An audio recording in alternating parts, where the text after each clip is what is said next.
Biden కాన్వాయ్ని ఢీకొట్టిన car. ప్రపంచంలోనే అత్యంత కట్టుదిట్టమైన భద్రతలో ఉండేది అమెరికా అధ్యక్షుడే. అలాంటిది జో బైడెన్ భద్రతలో తాజాగా వైఫల్యం చోటు చేసుకోవడం తీవ్ర కలకలం రేపుతోంది. అమెరికా అధ్యక్షుడు జో బైడెన్ కాన్వాయ్లోని ఓ వాహనాన్ని మరో కారు ఢీకొట్టింది. ఈ ఘటనతో ఒక్కసారిగా అగ్రరాజ్యం ఉలిక్కిపడింది.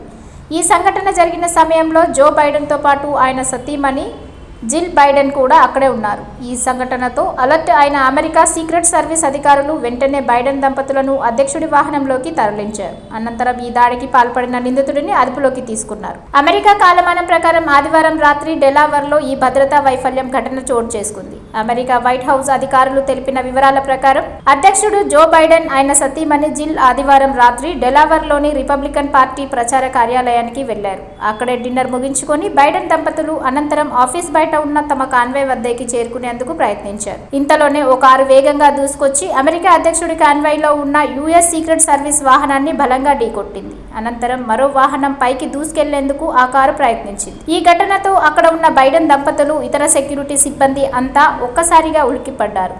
ఆ సమయంలో జిల్ బైడెన్ అధ్యక్ష వాహనంలో కూర్చొని ఉండగా జో బైడెన్ మాత్రం ఆ వాహనానికి పక్కన నిలబడి ఉన్నారు. జో బైడెన్ నిలబడిన ప్రాంతానికి కేవలం 130 అడుగుల దూరంలోనే ఈ యాక్సిడెంట్ జరిగింది. ఈ ఘటనతో వెంటనే అలర్ట్ అయిన యుఎస్ సీక్రెట్ సర్వీస్ సిబ్బందితో బైడెన్ మెరుపు వేగంతో అధ్యక్ష వాహనంలోకి తరలించారు. వెంటనే రంగంలోకి దిగిన సెక్యూరిటీ అధికారులు అమెరికా అధ్యక్షుడి కాన్వాయ్ని ఢీకొట్టిన నిందితుడిని అదుపులోకి తీసుకున్నారు.